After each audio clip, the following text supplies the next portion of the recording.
concernant, entre autres, la fraude des produits pharmaceutiques et médicaux nous ont été envoyés par des enquêteurs australiens dans le domaine. Point 53.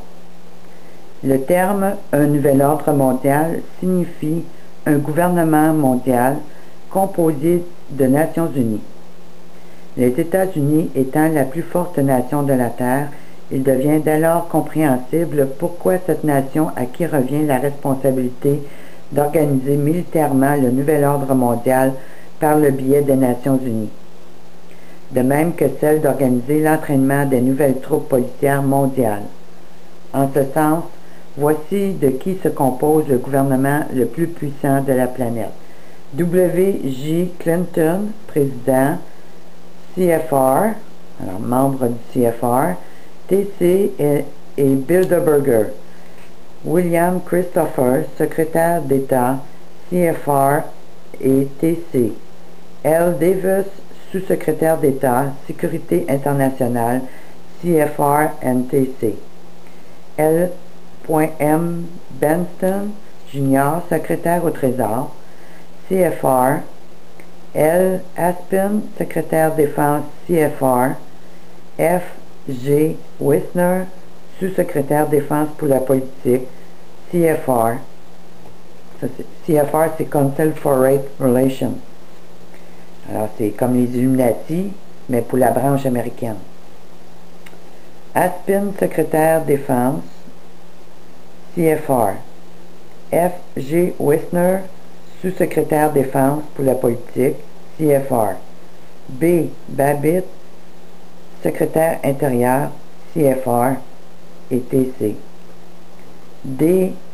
Shalala, secrétaire, services humains et santé, CFR et TC. H. Cisneros, secrétaire, développement urbain et logement, CFR et TC. Monsieur Albright, Madame Albright, ambassadrice des Nations unies, CFR. T. Pickering, ambassadeur US en Russie, CFR. A. Rivlin, député directeur bureau de gestion et budget, CFR et TC. L. A. Tyson, chef conseiller économique, CFR. R. J. Wesley, Jr., W.A. Lake, conseiller sécurité nationale, CFR et TC. G. Stéphanopoulos, directeur communication Maison-Blanche, CFR. Alors, pour voir tous ceux qui sont aujourd'hui en poste, vous pouvez aller sur le site de la Maison-Blanche, puis vous allez voir d'un peu plus près tous ceux qui aujourd'hui travaillent à la mise finale en place de ce nouvel ordre mondial au niveau des Nations unies et des États-Unis. Alors, ce sont des membres du CFR, souvent des Knights of Malta, mais ce sont tous des gens rattachés à la franc-maçonnerie internationale, à cette grande religion babylonienne, qui ont pour but d'amener un règne luciférien dont le siège principal se trouvera à Jérusalem un coup que le traité de paix aura été signé entre la Palestine et Israël. Puis ça, c'est vraiment sur le bord. Point 55. L'adresse de Bilderberg, les réunions, est SMISWATER 6 Water 1 The Hague, Netherlands. Le prince Bernard n'a pas créé les Bilderberger. Il y était plutôt juste un figurant. Les Bilderberger furent fondés par Joseph Ratzinger, un philosophe politicien polonais, un intrigueur invétéré. Les Bilderberger n'ont pas de membres, excepté pour la conduite d'un comité international. Il y a ces participants, lesquels peuvent être invités à plusieurs reprises. Clinton fut invité à participer à un Bilderberger à la demande de Vernon Jordan, qui se trouve à la conduite du comité. Incidemment, la commission trilatérale est un complément, un supplément des Bilderberger. Cette commission fut créée et conceptualisée à la réunion de 1972 des Bilderberger à Nock, en Belgique, réunion à laquelle assista Brzezinski, invité alors par David Rockefeller, et où il présenta ses études tripartites. Point 56. Le nouvel ordre mondial de George Bush. Quel est son but? Combien nouveau est cet ordre? Qui profitera de ce nouveau système de gouvernement? Au point de vue économique, un marché complètement contrôlé. Toute forme de marché libre n'est pas dans les intérêts du nouvel ordre mondial. L'argent doit être éliminé et remplacé par un système de transfert, de retrait et crédit électronique. IE, First International Bank's New Gold Card, carte de retrait. Donc, ils vont faire une cote sur chacune de nos transactions. Alors, ils vont s'enrichir encore plus. Il n'y aura aucune possession privée de quelque nature que ce soit. Au niveau politique, abolition de la Constitution américaine, elle s'élève entre le peuple en tant qu'individu et les gouvernements totalitaires. Nationalité, les individus doivent s'effacer. Le nouvel ordre mondial refusera tout ce qui favorisera l'expression personnelle, l'intérêt personnel, la réussite personnelle et la détermination personnelle. Aucun patriotisme national et surtout aucune reconnaissance de l'identité ethnique. Au niveau de la religion, certaines églises seront permises en tant que bonne source pour promouvoir la vertu et le travail, mais la divinité de l'homme devra prévaloir. Au niveau éducation, commençant dès le tout jeune âge, les enfants devront être éduqués en fonction des fondements du nouvel ordre mondial. Ils devront être séparés des traditions du passé et programmés pour leur utilité dans leur futur rôle, position à l'intérieur du nouvel ordre mondial. Puis on sait que ça prend juste une génération pour effacer le passé puis mettre en place une nouvelle doctrine. Alors, ça c'est complètement opérationnel dans nos écoles depuis plusieurs années. Au niveau de la famille, les familles seront permises et les enfants qui sont considérés en tant que ressources du nouvel ordre mondial demeureront avec leur famille biologique aussi longtemps qu'ils feront la promotion de leur esclavage au nouvel ordre mondial. Les femmes, au lieu d'être honorées, seront réduites à l'égalité avec les hommes. Avec l'islam radical là, qui prend place, les femmes là, vont perdre tous leurs droits et libertés. Puis cela même si les Nations Unies vantent la promotion de la femme, la Journée internationale de la femme, qu'on a besoin de la femme pour sauver la planète, etc., etc. Au niveau de la mobilité, les transports en commun seront le principal moyen de déplacement. Avoir en sa possession ses papiers en ordre, comme permis de conduire, enregistrement et utilisation des tarifs de route, ainsi qu'un éventail de pièces d'identité reconnues, seront obligatoires avant que le transport individuel soit permis. Mais toutes ces cartes-là vont bientôt être remplacées par la carte d'identité qui a été imposée dans la majorité des pays dans le monde, puis que c'était prévu là, pour les États-Unis pour mai 2011. Alors le Canada va suivre, ça ne sera pas long, mais ça va devenir la carte officielle de pièce d'identité. Puis malheur à ceux qui ne l'auront pas. En tout cas, moi, je ne l'aurai pas. Point 57. Chaque sou perçu pour les impôts s'évanouit dans les intérêts de la dette nationale. Au IRS, au Canada, le Bureau fédéral de l'impôt. Tout cet argent va directement à la Banque de la Réserve fédérale, une corporation privée organisée uniquement pour le profit. Tous ces profits sont versés à des personnes très spéciales dont on ne connaît jamais les noms. Les voici. La Banque Rothschild de Londres, Banque d'Angleterre et de Berlin, la Banque des Frères Lazare de Paris, la Banque d'Italie d'Israël Moses Safe, la Banque Warburg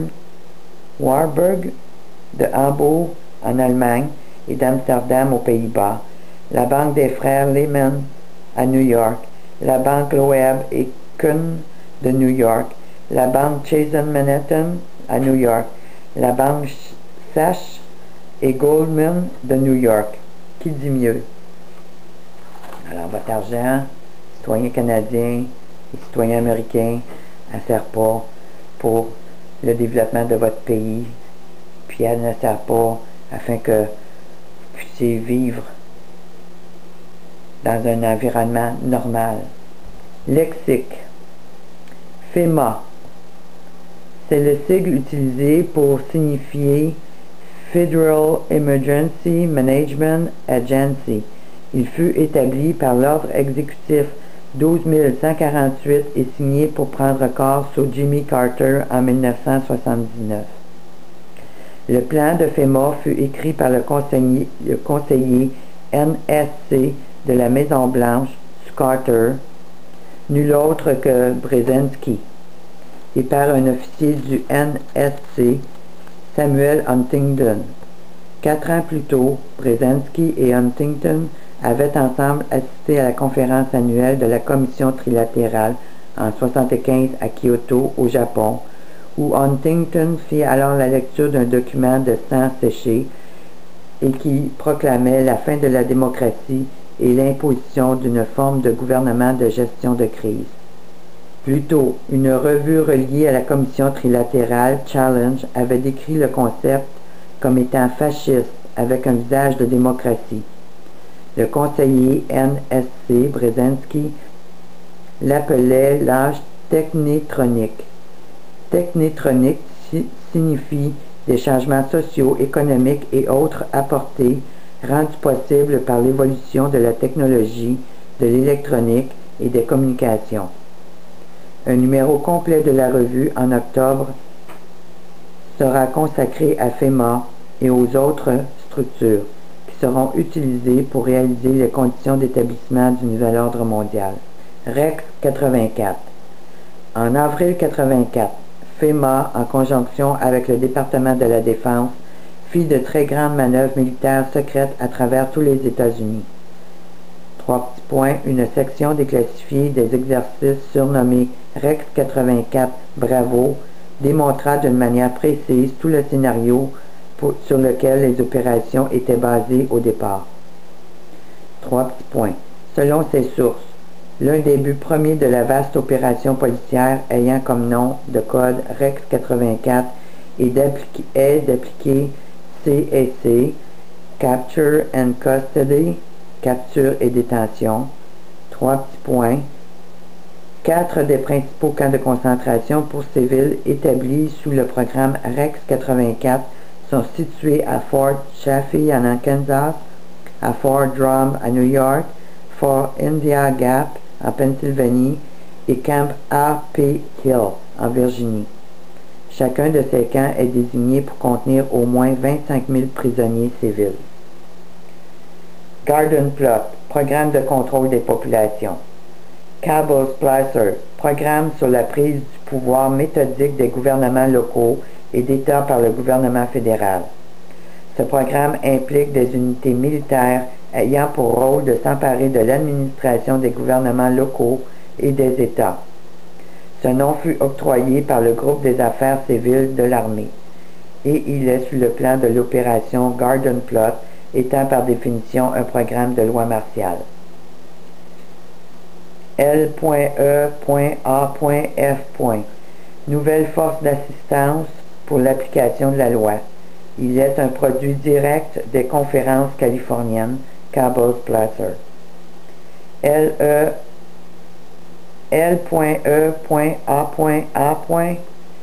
Law Enforcement Assistance Administration, subventionné par le département de la justice des États-Unis et par la Police Foundation.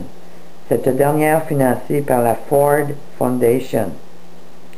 Ils sont les principaux intervenants pour instaurer une force de police nationale aux États-Unis. Alors ici on a la différence que je cherchais au début de mon document entre la LEAF et la LEAA. Puis comme vous pouvez voir, c'est la Ford Foundation, une entreprise privée qui va diriger la force de police nationale aux États-Unis, avec FEMA puis d'autres organisations fédérales. HEW, Health, Education and Welfare, santé, éducation et bien-être social, géré conjointement avec les Nations Unies à travers l'Organisation mondiale de la santé. Alors voilà, mes amis, c'était le rapport de M. Serge Monat, fait en 1993. Je vous mettrai le lien pour pouvoir trouver ce document complet. Tout ce que je peux vous dire, c'est qu'on est vraiment, vraiment à la porte de voir ces événements arriver. Alors, tout ce que je peux vous encourager, c'est vraiment de vous repentir, de marcher avec le Seigneur, d'obéir à sa voix. On ne peut pas arrêter ces choses. Il y en a qui ont tenté, comme vous pouvez le voir, de le faire à travers les années. Mais ces gens-là, le gouvernement leur a mis toutes les difficultés possibles devant eux afin que ces choses ne soient pas connues, ne puissent pas aller devant la cour afin de pouvoir protéger les peuples. On peut voir l'hécatombe et l'Holocauste qui vient encore sur l'humanité. Alors, je remercie tous ceux qui ont pris le temps de m'écouter. C'est une longue étude, mais c'est important que le peuple soit averti de ce qui se passe. Ce que je peux vous dire, c'est préparez-vous, parce que le grand coup est sur le coup d'être donné. Puis avec toutes ces rencontres au niveau international, puis au niveau du Conseil mondial des Églises, sur ce monde de paix et de justice, bon, on voit là, avec les conférences, les colloques qui ont lieu présentement, ben, c'est vraiment sur le bord de basculer là. Alors l'Islam va prendre les pleins pouvoirs pour les prochaines années. Alors confiez-vous en l'Éternel. C'est tout ce que je peux vous encourager à faire. Parce que Satan, son but, c'est notre âme qui veut. Rien d'autre. Alors c'est à chacun de nous tenir debout, de résister, de tenir ferme. Comme les chrétiens à d'autres époques, ben aujourd'hui c'est notre tour. Ils vont partir après nous autres. Soyez fermes. Que Dieu vous garde, que Dieu dirige chacun de vos pas. Protégez-vous du mieux que vous pouvez. Puis protégez vos familles. C'est un ordre qui vient du Seigneur de protéger sa famille. Alors je vous dis à la prochaine, puis que le Seigneur, ben, soit avec chacun de nous. Amen.